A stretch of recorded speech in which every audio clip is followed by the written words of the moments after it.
السلام عليكم أعزائي المشاهدين الكرام. يعني دائما بالتعليقات جاي يذكرون لنا نريد أطعام الأفراخ البلاول، شلون نطعمهن؟ شوف هسه هذا عندي بيض، هذا بيض أنا ما سالقه شوي مستعجل، أنت تسلقه. هذا عندك برتقال، عندك خيار، هذا الخيار، هذا المشمش، التفاح، الخوخ. شوف دائما بس شنو استخدمه، اجيب المايع كلش الراوي. شوف شلون صار مايع، كله مايع. هسه نجي على البلاول من عمره يوم لحد ما يصير 7 أيام. شو تستخدم له؟ تستخدم له اذا امه موجوده، هي امه تعيشه تعطي يرقات النحل، او انت تقدر تجيب له يرقات النحل. هاي تصير اول بدايه، بعد يعني شلون بعد ما نفرخ النحل، هي هاي يسموها اليرقه. واذا ما تقدر تجيب اليرقه تستخدم بياض البيض، مثلا بيضه تسلقها على الطباخ، تقشرها يطلع بياض البيض. الصفار ما تعطيه، تريد تطلع بملقط، تريد تطلع هيك بيدك وتوكله، بس مو تحط له هواي خطيه وتخنقه، شويه شويه اعطيه. هاي شغله. فمن يصير عمره من اسبوع فما فوق، تقوم تستخدم له مثلا هذا عندك هسه هذا البلت اعلاف الدجاج، تخلي لك كميه قليله، لا تخلي هواي دائما، خلي كميه قليله.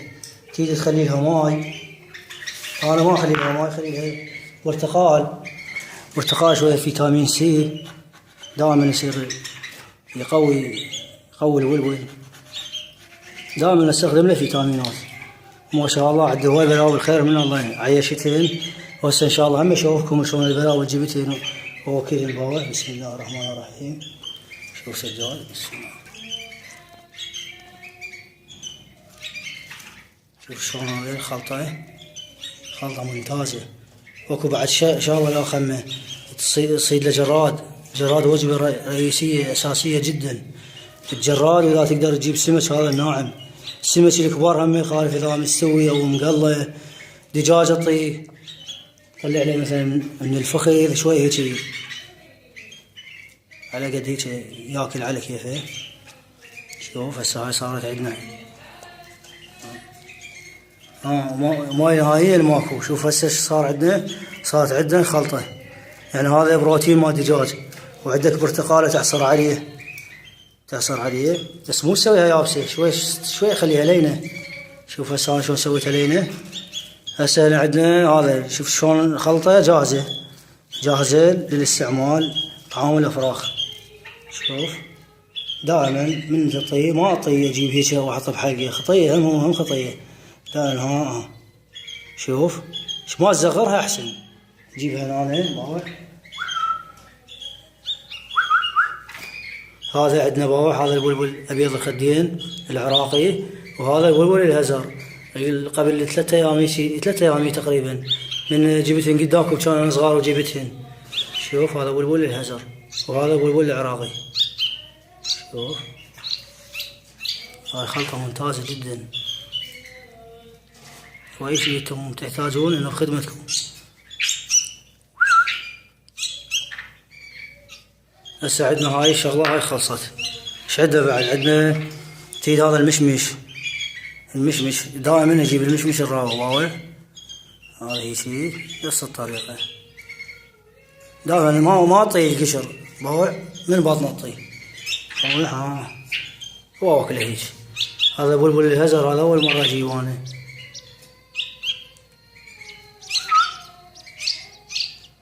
هذا المشمش عندي فيتامينات بروتينات. هذا عندك الخوخ همه، وبعدين انا اقص القشر واطلع له منه، كله كمل غذاء. هذا عندك هسه هذا الخوخ. بعد عندك التفاح، دائما اجيب تفاحه الراوي يعني زايد شلون مستوي.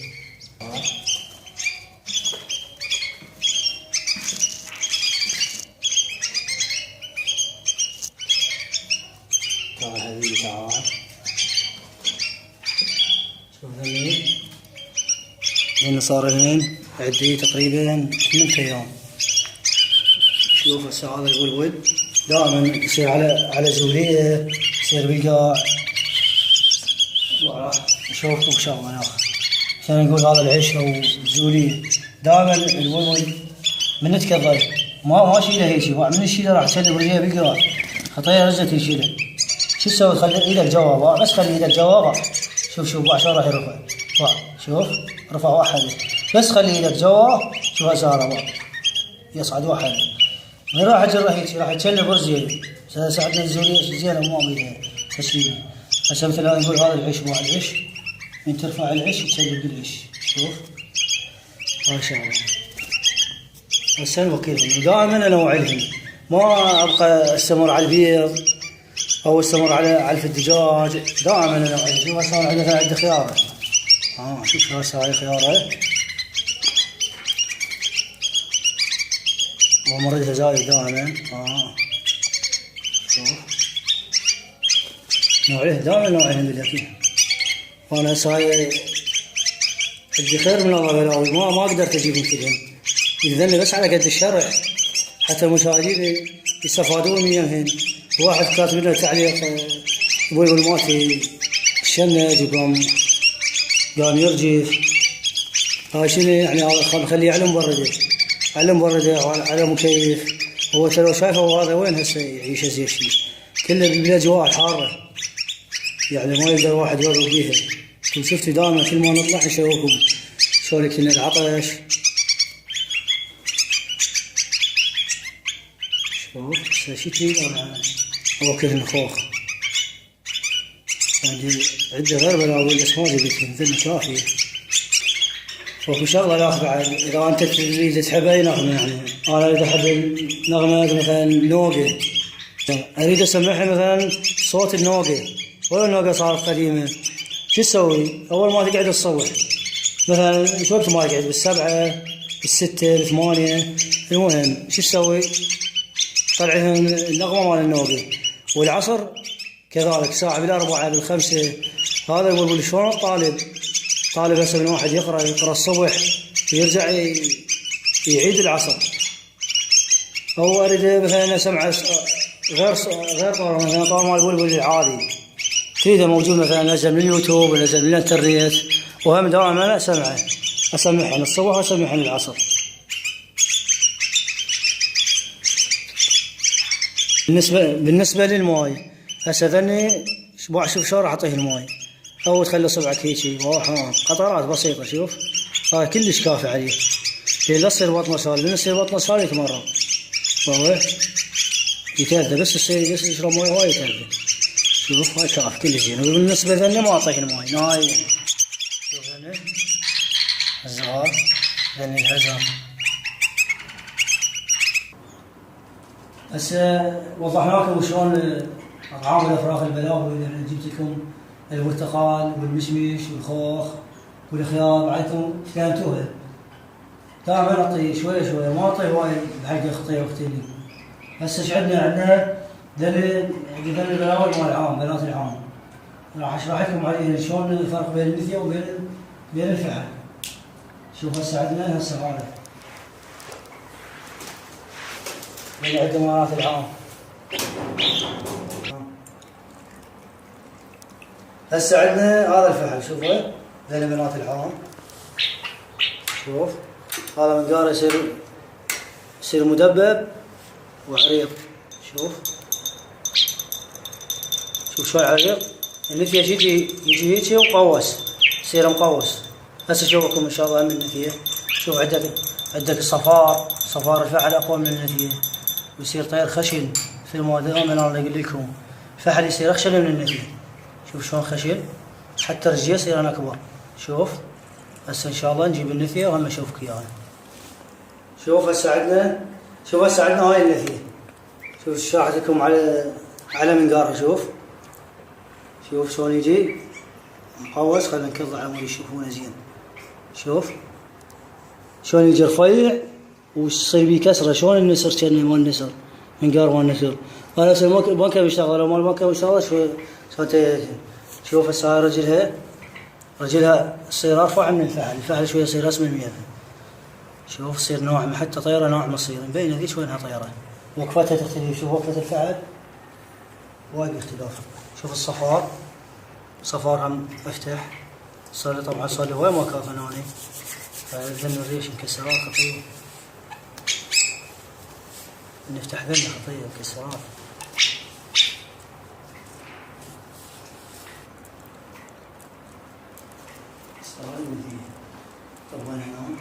هسه نحكي لكم عن التزاوج.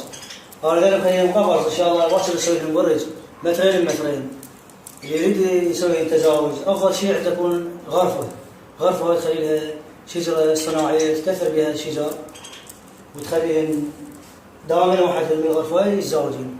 انا ان شاء الله باكر اسوي قفص مترين مترين خليهم يتزوجون. مثل اليوم العصر طلعنا سفره، شفتوا الفيديو كلش حلو عجبكم. كنا طلعنا خذنا مغامره عالشاط شلون عبرنا الماي قاعد ببروده وهيك قبل ساعتين قبل ساعه يلا جيت من السفره سبحت وارتاحيت عشيت وقلت خليني اسوي لهم شرع على فراخ البلاوي. وبعد يعني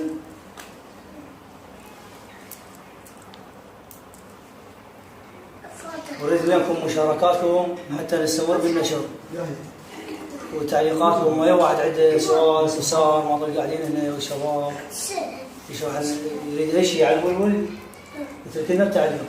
وفي الختام أقول لكم ألف سلام وتحياتي لكم.